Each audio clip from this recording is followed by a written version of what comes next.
ना करना, not stealing, ये जो है जैन परंपरा से लिया था उन्होंने।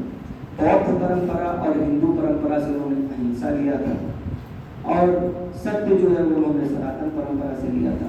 तो जो जब मूल्य ही हमारे जो है वो ऐसे जगहों से, ऐसे स्रोतों से लिए गए थे, तो ये पूछना गलत होगा कि गांधी के मूल्य, गांधी प्रासंगिक है कि नहीं प्रासंगिक है, क्योंकि तो फिर आप मूल्यों की प्रासंगिकता पर आप प्रश्न कर रहे हैं इनडायरेक्टली। तो एक बात तो ये होगी।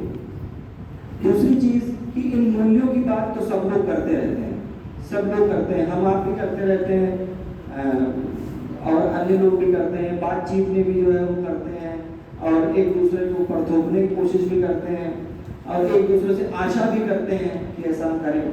तो how does it makes Gandhi different from others? ऐसा क्या है जो गांधी को अलग बनाता है? तो अभी किसी ने कहा भी था ये बात, वही बात, इसकी तल में जाने पर कोई बहुत बड़ा रॉकेट साइंस नहीं है, वो सिंपल सी बात है, लेकिन उसका अनुसरण उतना ही कठिन है। मन, वचन और कर्म का एक हो जाना, ये गांधी के प्रवचनों की, गांधी के जीवन की, गांधी के दर्शन की यही विशेषता थी। वो हमेशा कहते थे और हमेशा करते थे, अपने उनके विचार में, उनके कर्म में और उनके वचन में हमेशा एक जैसी चीजें परिलक्षित होती थी उसमें, या वो उनके खुद के शब्दों में, उनकी स्वीकारोक्ति में कहें तो उनके मन, वचन और कर्मों में जो डिस्क्रिपेंसी थी, विषमता थी, वो सबसे कम थी, मिनिमल थी। वो स्वयं भी अपने आप को नहीं कहते थे कि मेरा मन, वचन और कर्म एक ही है, मिनिमल कहते थे, कम है, मैं कोशिश करता हूं कि मेरे मन, वचन और कर्म में जो है वो कम से कम विषमता हो। तो अगर गांधी कहते थे कि मन, वचन और कर्म में कम से कम विषमता हो, तो हम आप अपने मन, वचन और कर्मों के बारे में आकलन कर सकते हैं कि कितनी विषमताओं से भरे हुए हैं। तो कोशिश, गांधी का जीवन इसी बात को जो है वो सबसे ज्यादा अंडरलाइन करता है, सबसे ज्यादा रेखांकित करता है कि मिनिमाइज करना है, कोशिश करना है, प्रयत्न करना है अपने विचारों को, practise what you preach, practise what you profess. जो आप कहते हैं, जो आप दूसरों से अपेक्षा करते हैं, वो आप प्रैक्टिस करिए। तो इसी एक बिंदु पर गांधी अन्य से अलग होते हैं और लोगों से अलग होते हैं। नहीं तो उनके समय पर भी जो है वो काम करने वाले एक से बढ़कर एक विचारक थे। 1915 में जब गांधी यहाँ पर लौट के आए तो यहाँ पर जो है वो इंडियन नेशनल कांग्रेस में एक से एक दिग्गज विचारक मौजूद थे। गोपाल कृष्ण गोखले लोग जो है वो हर चीज के जो है वो प्रकांड अध्येता थे, और दुनिया की समसामयिक स्थितियों के बारे में उनकी समझ बहुत विकसित थी, सब कुछ था। लेकिन ऐसा क्या हुआ जो गांधी ने आकर यहाँ पर कर दिया? तो ये इसकी समझ तभी आती है कि जब वो देखता है कि जो आदमी कह रहा है कि नहीं, हमें जो है वो स्वावलंबी होना है, अपने काम स्वयं करने हैं। जब अगर कोई व्यक्ति ये बात कह रहा है, ये उसका एक संदेश है कि हमें अपने काम स्वयं करने चाहिए, हमें स्वावलंबी बनना चाहिए। अगर ये उसका संदेश है तो वो केवल संदेश नहीं है, वो संदेश देने के साथ बैठकर सेवाग्राम में चरखा काट रहा है। वो दिखाई पड़ रहा है आपको कि वो जो अपने कपड़े पहनता है वो अपने खुद के बनाए हुए रहते हैं, या कि वो जिस बर्तन में खाना खाता है वो अपने हाथ से धुलता है, या कि वो शौच के लिए जब गड्ढा खोदता है तो गड्ढे भर जाने के बाद अपने हाथ से शौच के गड्ढे को कवर करता है, ढकता है। और ये तब की स्थिति है जब गांधी जो है वो फोर फ्रंट लीडर्स में थे इंडिया में, जिनका कोई सानी नहीं था उस समय, कोई उनके बराबर बैठ नहीं सकता था। इस तब की स्थिति थी कि वो चंपारण सत्याग्रह कर रहे होते हैं और उनके दिमाग में चल रहा होता है कि हमारे सेवाग्राम में जो है वो एक बकरी के पैर में चोट लगी थी, पता नहीं उसको प्लास्टर बंधा कि नहीं बंधा। Even this much of nitty-gritty remained in a leader who was fighting for national cause, a macro cause, and nation like India, जिसकी की आज़ादी के मायने थे उस समय कि भारत आज़ाद होना चाहिए या नहीं होना चाहिए, इस पर दुनिया बटी हुई थी बड़े बड़े गुटों में। उस देश के राष्ट्र नायक को ये चिंता रहती थी कि उसकी जो आश्रम में बकरी है, उसके पैर में प्लास्टर बंधा है, वो पता नहीं हुआ कि नहीं हुआ। वहाँ के अकाउंट्स, मैं यहाँ पर 2 महीने से पढ़ा हुआ हूँ, पता नहीं वहाँ के अकाउंट्स जो है प्रॉपर मैनेज हो रहे हैं कि नहीं हो रहे हैं, पता नहीं कहीं कोई वहाँ पर मिसअप्रोप्रिएशन तो नहीं हो रहा है फंड्स का।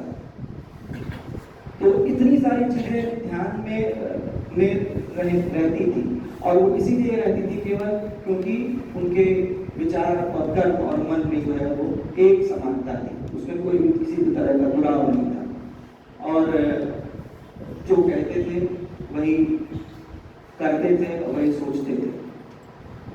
तो ये प्रासंगिकता का पहली बात हुई। दूसरी बात ये हुई गांधी अलग कैसे है अन्य से, और तीसरी बात जहाँ से मैं खत्म करूँगा कि गांधी को अगर आप देखें तो गांधी जो है वो, हम भले गांधी को जो है समझने की कोशिश करते हैं एक पॉलिटिकल फ्रेमवर्क, और he is considered as one of the foremost pioneers of Indian national freedom fighters, Indian national freedom fighters. But Gandhi was more than that. I personally, others along with me, also consider him as a saint. That is why महात्मा भी को कहा जाता है। महात्मा title उनको रविंद्रनाथ ने दिया था, जिनको उन्होंने गुरुदेव कह के संबोधित किया, तो उन्होंने उनको महात्मा टाइटल वापस दिया। हालांकि महात्मा एक ऐसा महात्मा जो कि ये आपके लिए खैर आश्चर्य की बात नहीं होनी चाहिए, आज की राजनीति महात्माओं से भरी हुई है, ठीक है, और ये बहुत बड़ी विडंबना है कि राजनीति भरी हुई है। एक वो भी महात्मा थे, आज के महात्मा भी हैं जिनसे राजनीति भरी हुई और प्रभावित है। तो गांधी जो है वो उनको जो है वो एक संत की तरह देखना ज्यादा, हालांकि महात्मा में कहा गया, लेकिन वो संत की तरह उनको देखना ज्यादा श्रेष्ठकर होगा। संत की तरह देखना श्रेष्ठकर इसलिए होगा और भी ज्यादा क्योंकि जिस विदेह अवस्था में वो रह करके सारे मटेरियल वर्ल्ड में थे, भाई वो अल्टीमेटली मटेरियल कॉजेस के लिए फाइट कर रहे थे। वो ये तो नहीं कह रहे थे कि जो है वो दुनिया छोड़ देनी चाहिए और घर छोड़ देना चाहिए और संन्यास ले जाना चाहिए और विरक्ति ले लेनी चाहिए और किसी चीज से कोई मतलब नहीं, चाहे आजाद हो चाहे ना आजाद हो, भगवान के में रमे रहो, ऐसा तो नहीं काम करेगी। अल्टीमेटली वो गरीबी के खिलाफ लड़ रहे थे, अल्टीमेटली वो अशिक्षा के खिलाफ लड़ रहे थे, अल्टीमेटली वो स्वास्थ्य सुविधाओं को बेहतर करने के लिए लड़ रहे थे। तो वो मानव की छोटी छोटी जरूरतों के लिए मानवता की लड़ाई लड़ रहे थे, लेकिन फिर भी वो संत थे क्योंकि वो मटीरियल वर्ल्ड से जुड़े नहीं हुए थे बिल्कुल भी। और उनकी संत होने का उनका सबसे बड़ी प्रामाणिकता ये थी कि वो किसी व्यक्ति वर्ग विशेष के लिए, किसी स्थान विशेष के लिए कार्य नहीं करते थे। His all efforts were dedicated to a much higher level of humanity. वो मानवता के प्रति अपने आप को उत्तरदायी समझते थे। वो उनकी जवाबदेही मानवता के प्रति ऐसा वो मानते थे, और उसकी किसी भी वर्ग से किसी कोई उसका जो है वो मतलब नहीं था। और यही कारण है कि गांधी जो है उनको अन्य राजनीतिकारों से या अन्य राजनीतिज्ञों से अपने के अलग बनाती है कि उन्होंने धर्म, अध्यात्म और दर्शन के जो उसूल थे उनको राजनीति में डाला, जो इसके पहले कभी नहीं किया गया था। और राजनीति में आप कल्पना करें, शिक्षा में डालना हो सकता है संभव, क्योंकि शिक्षा एक आदर्श है, ठीक है, एक आदर्श है। स्कूल्स में शिक्षा में इम्प्लीमेंट करना सत्य को, अहिंसा को, और समय की पाबंदी को, और धर्मनिष्ठा को, और एक दूसरे के सम्मान करने को, सहृदयता, ये सब चीजें जो है वो आदर्श हैं। इनको शिक्षा जैसे क्षेत्र में जो है वो इम्प्लीमेंट किया जा सकता है, लेकिन राजनीति में इम्प्लीमेंट करना, जहां पर जो है वो छल बल, छुपाव बुलाव, किसी का खेल ही होता है खाली, वहां पर जो है वो इन सब चीजों को इम्प्लीमेंट करना वो गांधी की बस की बात थी, और सफलतापूर्वक करा दी। बहुत सफलतापूर्वक उन्होंने कहा, until and unless India got partitioned in 1947। 47 तक जो है उन्होंने इन सब चीजों को खुद पर जो प्रयोग की थी, उसको मूवमेंट्स का प्रयोग किया होगा, अपने आंदोलनों का प्रयोग किया, उनका अमल किया, उनके परिणाम दिखाया जाता है। ऐसे नहीं 1 करोड़ 4 करोड़ 6 करोड़ नौकरियां छोड़ देते थे। गांधी कहते थे कि जो है वो नौकरी छोड़ दो, सहयोग आंदोलन करना है फलानी तारीख से सरकारी नौकरियां। आज का कोई नेता कह दे कोई एक आदमी नौकरी छोड़ दे, नहीं कर सकता, ठीक है। तो अब सफल भी किया 47 तक, लेकिन 47 तक पहुंचते पहुंचते गांधी खुद बहुत टूट चुके। उन्होंने, आप सब लोगों को पता होगा, उन्होंने कहा भी था कि भारत का बंटवारा मेरी लाश पर होगा, अगर भारत पाकिस्तान बढ़ते तो मेरी लाश से गुजरेंगे। तो जब होना था, जब हुआ तो उन्होंने इस चीज को जो है वो बहुत ही दुख से लिया और बहुत ही ज्यादा मलिन हो चुके थे वो तब तक। और उन्होंने ये बात कही थी कि मुझे, उनके खुद के शब्द हैं, बिरला हाउस के प्रार्थना प्रवचन में, उन्होंने अपने आखिरी प्रार्थना प्रवचन में वैष्णव जन भजन हुआ, उसके बाद उन्होंने कहा कि मैं अब अंदर से बहुत बुरी तरह से हिल चुका हूँ, क्योंकि मुझे विश्वास नहीं होता मैं उसी देश में उन्हीं लोगों के बीच में हूँ जहां पर लोग मेरी एक आवाज पर मेरे पीछे चल देते थे और मेरी जीने की, मुझे विश्वास नहीं होता कि मैं अभी तक जीवित क्यों। ये शब्द उनके थे। मुझे तो ये दिन देखने से पहले मुझे मर जाना चाहिए था। और एक इस स्थिति में पहुंच गए थे, आप समझिए कि जो एक उस वयोवृद्ध के बारे में कल्पना करिए अपने परिवार के, अपने घर के लेवल पर, जिसने अपना जीवन झोंका हो घर परिवार को सुधारने संभालने में, आर्थिक तरह से संपन्न करने में, सामाजिक तरह से संपन्न करने में, हर तरह से। और उसके बाद जो है वो एक समय जब आए जब 20-25-30 लोग उसके घर में हो और उसकी कोई न सुनने वाला, सब अंधेर बची हो, उसका जो मन हो करता रहे, कोई न सुनने वाला हो। वो स्थिति स्वतंत्र भारत में महात्मा गांधी की हो गई। और बड़ा अच्छा रूपक जो है वो रामधारी सिंह दिनकर ने गांधी के लिए लिखा था कि गांधी आजादी आते आते महात्मा पराजित पुण्य के प्रतीक बनकर रह गए थे। कितना सुंदर शब्द है, आप देखिए, पराजित पुण्य के प्रतीक बनकर रह गए थे महात्मा गांधी। तो लेकिन इससे ये तो नहीं कहीं पर हुआ कि गांधी की दर्शन जो है वो फेल हो गया है या उनकी आइडियोलॉजी फेल हो गई। अगर उसको ये फेल हो गया कि आपको कहना सोचना है तो आपको ये कहना सोचना पड़ेगा कि सत्य फेल हो गया, हिंसा फेल हो गया, ठीक है। तो इन्हीं बात के साथ, इसी संदेश के साथ महात्मा गांधी के अपनी बात को विराम दूंगा कि जो कुछ आप सोचें करें, हम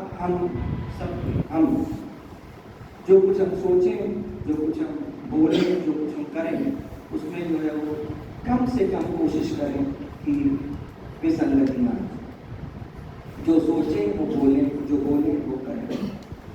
अगर 100% जक्सटापोजिशन नहीं संभव है, वो तो आदर्श सिचुएशन होती है, तो भगवान की सिचुएशन होती है शायद, लेकिन मिनिमाइज करने की कोशिश करनी चाहिए। और वो मिनिमाइज करने का काम जो है वो आपकी अंतरात्मा करती है, जिस पर कि गांधी को प्रबल विश्वास था, कॉन्शियस, ठीक है। गांधी जी का तालिस्मान इसीलिए एनसीईआरटी किताबों में सबसे पहले छपा रहता है। स्टूडेंट्स फॉर यू, एनसीईआरटी की किताबों में सबसे पहले गांधी जी का तालिस्मान छपा रहता है, उसको पढ़िए। तो once again many wishes of this auspicious occasion. One more thing about I should also pay my tributes to Lal Bahadur Shastri, and the biggest, most influential virtue that we can learn from his life is simplicity and determination and decision making. ये 3 चीजें, decision making और determination, उनका दिखाई पड़ता है। भारत के प्रधानमंत्री कम समय के लिए बने, लेकिन उन्होंने ऐसे ऐसे फैसले लिए जो कि तुरंत लेने, जिन पर कि भारत का आर्य पार था, उस तरह के फैसले उन्होंने त्वरित रूप से लिए। चाहे वो 65 का युद्ध हो, चाहे उसके बाद खाद्यान्न सुरक्षा का संकट पड़ा भारत के ऊपर, तो जिस तरह के भी निर्णय उनको लेने थे उन्होंने तुरंत निर्णय लिए। तो determination and decision, quick decision making and simplicity. एक बड़ा सुंदर रोचक सा छोटा सा प्रसंग याद आया है उनकी जिंदगी से, 1 मिनट का, कि वो जब शास्त्री जी प्रधानमंत्री बने उसके 2 साल बाद जो है वो उनके बेटे ने उनसे कहा, अपनी इच्छा जाहिर की कि आप प्रधानमंत्री बन चुके हैं और मुझे आपसे जो है वो एक तोहफा चाहिए, मुझे गाड़ी खरीदनी है। उन्होंने कहा ठीक है खरीद लो। तो गाड़ी की कीमत थी 13,000 रुपये और शास्त्री जी के अकाउंट में जो है वो 8,000 रुपये। 5,000 रुपये Shastri ji remaining as the prime minister of India, मतलब ये सब मूल्य आप कल्पना नहीं कर सकते, they are beyond imagination for the leaders of today, from the leaders of today. 5,000 रुपये शास्त्री जी ने जो है वो बैंक ऑफ बड़ौदा करोड़ बाग शाखा से लोन लिए थे गाड़ी खरीदने के लिए। भारत के प्रधानमंत्री ने अपने बेटे को गाड़ी दिलाने के लिए। तो this was the level of simplicity, मतलब इस कदर आदर्श सादगी का है कि जिससे सीखा जा सके। एकदम आइडियल सिचुएशन पहुंच गई सादगी, ठीक है। तो शास्त्री जी और गांधी जी दोनों लोगों को शत शत नमन फिर से और विद्यालय परिवार की ओर से, और आप सबको बहुत शुभकामनाएं। एक गांधी जी का भजन है, बार बार गाते थे, ये भजन बार बार गाया जाता है, बार बार इसके में